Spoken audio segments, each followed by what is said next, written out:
Assalamu alaikum wa rahmatullahi wa barakatuh, and welcome to News in Focus. Wa alaikum salam wa rahmatullahi wa barakatuh. Now, I noticed that, in the recent meeting between the Premier and others in a business conference, there was a pledge by business to boost the KZN economy. And you mentioned in previous sessions you joined me that people are beginning to invest in KZN and they're finding it to be a very good destination. We're hoping tourism will be on a high in a month's time and the economy will be boosted. But having said all that, there's still cause for concern on the finances of government. And Assad, before the news break, mentioned that because of the enormous amount of loans we hold, that the repayment is more than the income we're getting in. Perhaps you want to comment on that. I know there's been a bit of the rand has taken a bit of a hiding and passed the 18 rand mark because of the American dollar improving, and Trump is making all kinds of commitments and promises. Sure. But what is your concern in terms of the debt and will we start sustaining, or is it a long road ahead? Sure. Look, it's this past week, I think it was Monday and Tuesday, there was a investment conference that took place at the Durban ICC. I think there was the key issue is that government itself, whether it's local government, municipalities, provincial government, and the national government, in all cases or all spheres of government, the big issue is their debt. Debt levels are at exceptionally high levels. If you go back 10, 15, 20 years, it's the highest we've been. That's the biggest issue. And you saw, was it 2 weeks ago when our Minister of Finance announced his midterm budget? One of the key issues or concerns that came out of that budget was, again, how to rein in debt, because there's a shortfall of revenues expected during the coming year and expenditure is still relatively high. The unions were pushing through again for massive pay increases in terms of wage bills, talking about 10 and 12%, whereas they were budgeting only 3.5% type of increases. The issue is that it's not sustainable long term. Now, when you're spending 20 or 22 cents of every rand that you're collecting in terms of revenue, just servicing debt cannot be sustainable. So debt has to be somehow reined in and managed. And more importantly, you need to get also other expenditures also reined in. And the biggest issue we got across the local, provincial, and national government is the issue of the wage bill. When you have an unproductive, workforce and that is paying a substantial amount of money. I mean, the other day I read, they within certain of the local governments and the like, the waiters, the cleaners, the garden cutters and the like are being paid between 300 to 350,000 rand per year. If you compare that to what professional workers are being paid in the private sector, is substantially higher. That's also taking into account that they're getting, other benefits, whether it's pension and the like. You cannot sustain that long term, and that is the biggest issue. The thing out of the conference that came out, private sector has to play a part. Now there's talk about at the conference that about 76 billion rands worth of pledges were made.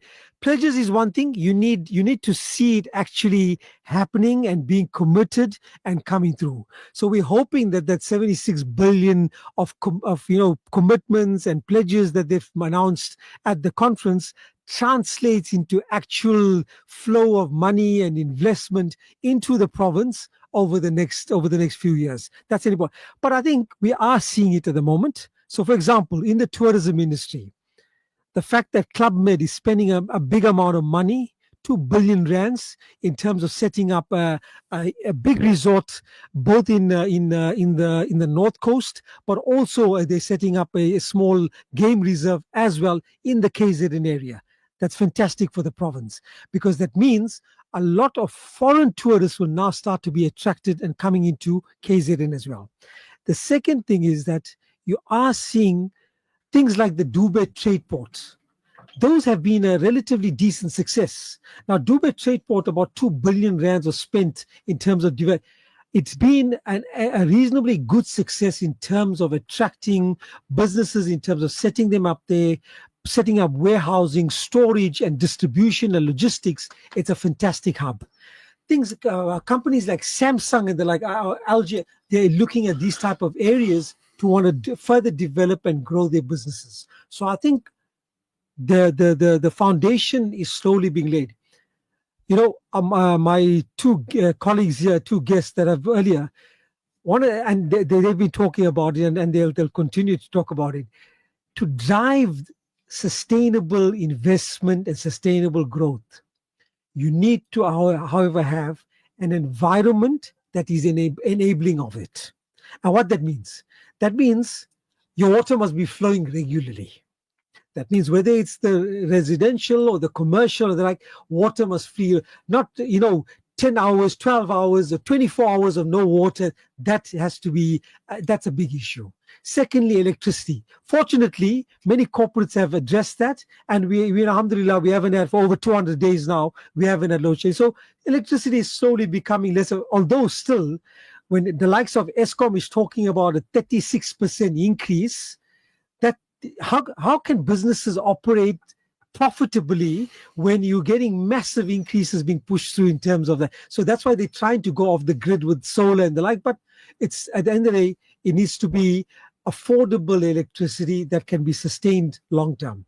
Thirdly, infrastructure in terms of roads, rail, and the ports. Those are key issues and key challenges that we face. And to spend on that, I think that's the issue, is that the provincial governments, the municipal government, the Ituqueni municipality, they're not budgeting enough to address those issues. And that's the unfortunate point, is if those key issues are not addressed, it hampers business in terms of the ability for business to grow and sustainably grow as well. I want to highlight one key issue in terms of the debt issue. Eskom has highlighted just the other day, they talked about 10 years ago, I'm not talking not even 50, just 10 years ago, municipalities owed Eskom in terms of debt 2.6 billion rands 10 years ago. Guess what they're owing, that they're going to end up owing in the next, by February or March 2025? What's the expectations of the debt being owned by municipalities to Eskom? 90 billion rands. How can that be possible? This culture also of non-payment, by just it's become so rife and an issue. Unfortunately, it's going to result in, if Eskom is now 90 billion, there's expectations that in 3 years' time, that debt of Eskom goes up to 200 billion. Then Eskom may not be able to function at all, because you cannot service your debt at those levels. You cannot service.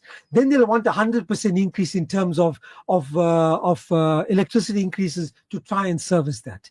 So there has to be hard decisions taken in terms of addressing debt, in terms of addressing non-payment by various.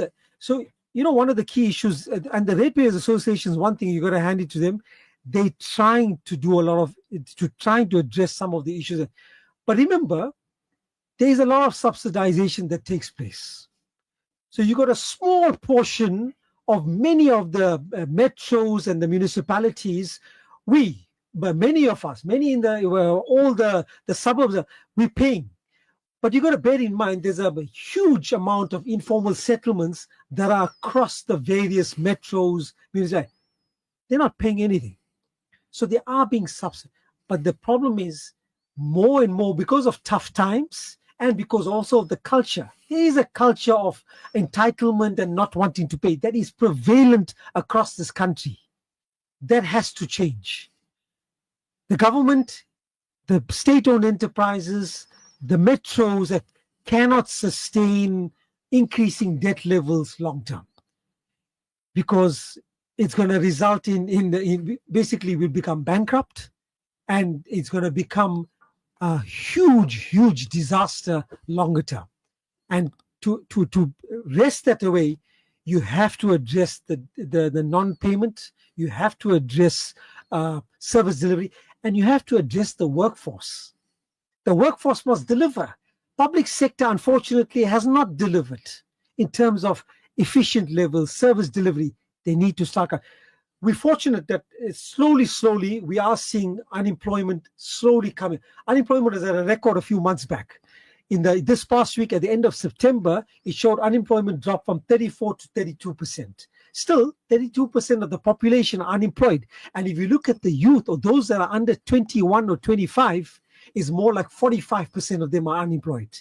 It's a big issue, and we need to address it. So Hassan, from a business rescue, liquidation, dissolution, various options, as an economist, as a chartered accountant, what is the solution for local government beside 2026? And even that may not work. Our listeners want to know, is there an interim arrangement that you think will work in South Africa? And we'll bring Asghar to close up on the discussion, and Asad. So I think there's the biggest issue we face in all, whether it's municipalities, whether it's the metros, or whether it's the provincial, is the issue around skills and capacity. Skills, as in, you've got so many people that are employed across these various organizations that are there just filling seats. They're not there to do proper jobs. However, the one thing that I'm a little You mean they're getting high packages and virtually doing nothing? As I said, I mean, there's no performance management criteria, nothing. There's no KPIs. Unlike where you have if you go to any private institution, private sector, any corporates that you go to, there's a KPI there. You require you assessed based on what is your position. These are your key performance indicators. At the end, every 6 months or in a yearly basis, you're judged against that. If if you don't perform against it, you terminate the employment. You terminate, or you demote, things like that. So the principle is the same. The principle must be the same, but it's not.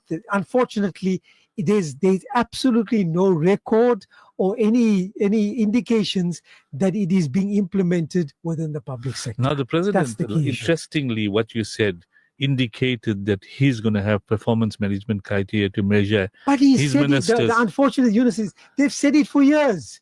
Whether it was Zuma that had it, and whether it is Ramaphosa has been now in his second term. In his first term, they talked about he had a specific, somebody, the minister of the presidency, or somebody, there was another that was meant to do just key performance. They did nothing.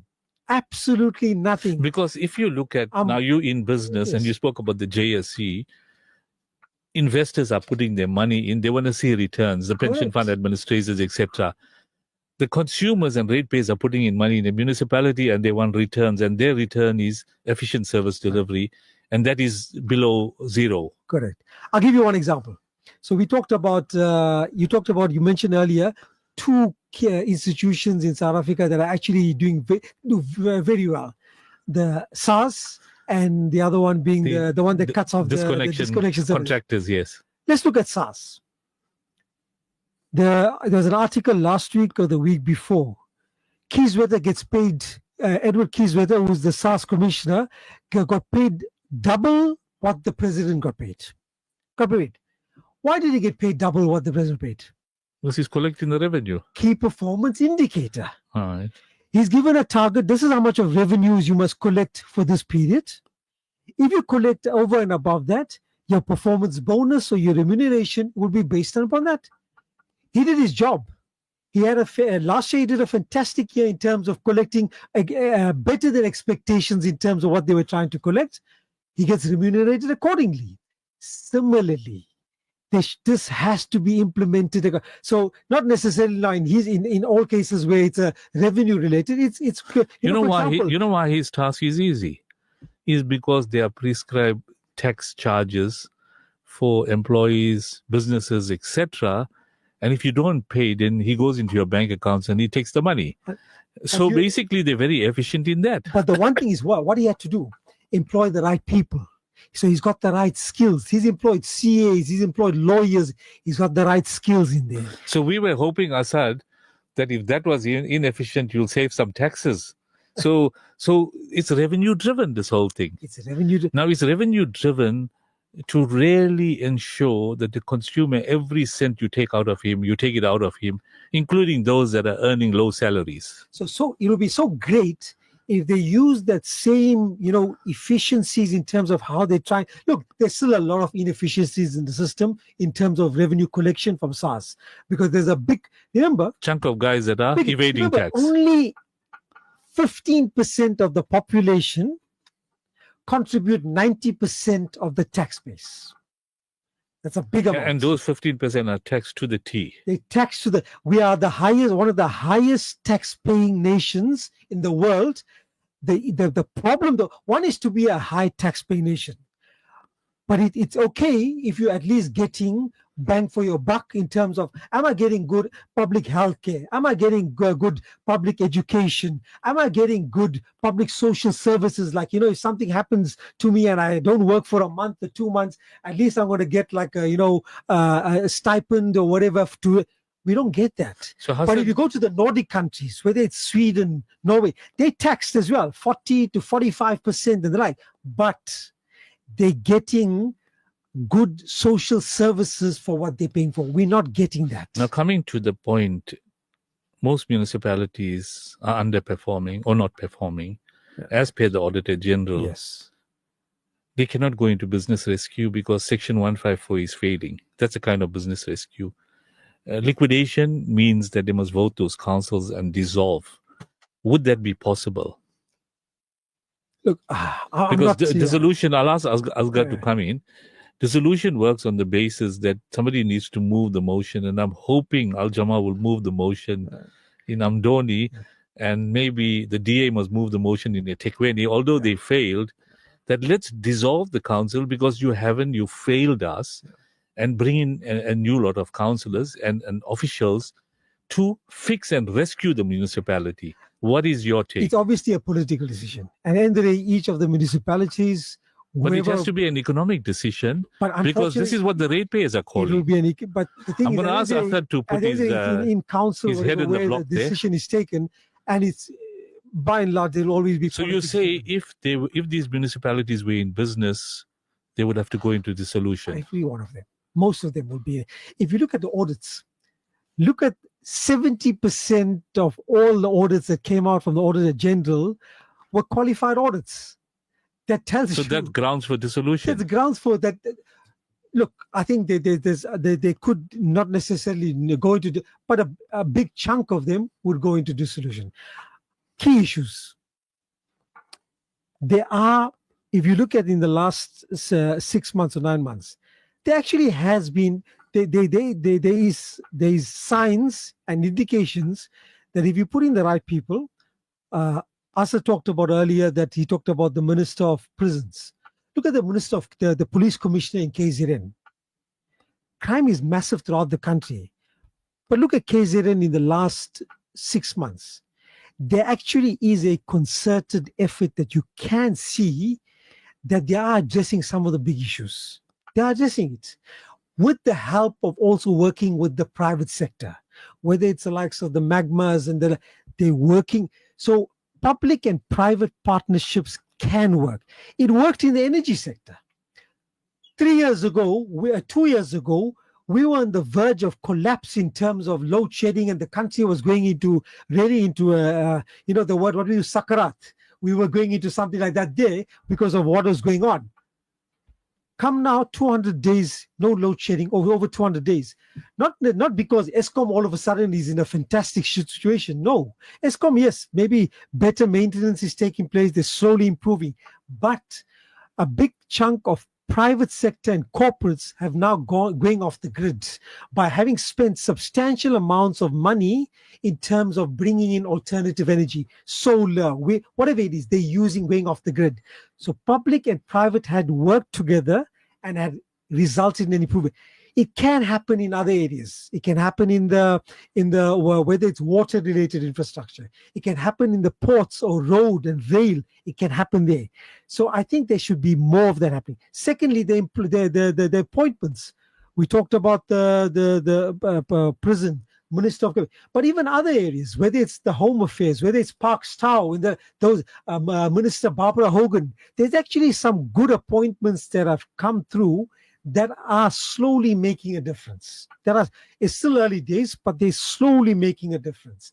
And I think you need a lot more of that to happen within municipalities and within the metros and the provincial.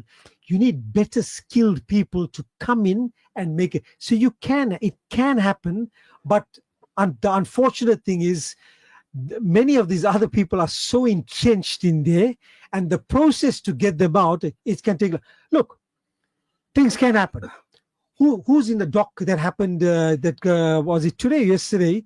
That he was charged, and Danny Jordan. Danny Jordan has been in his seat for a long time in terms of SAFA, long time, and there was always allegations from the 2010 World Cup right through around corruption. But now all of a sudden, just because of 1.2 million irregularities that's picked up, there's evidence, and he's charged, arrested, and he's in the dock. So hopefully more and more of that can happen. You get rid of those type of individuals that are corrupt and are really not worth the paper, and bring in individuals that have the skills and they can make a difference. But the unfortunate thing, we don't have a lot of time, because as I said, the debt levels are just shooting up. Hopefully, it won't shoot up at a rapid pace of what is done in the last 5 years. But the problem is, you need to sort out the deadwood and the like as soon as possible, and get in better skills, better capacity that can address the issues that we face.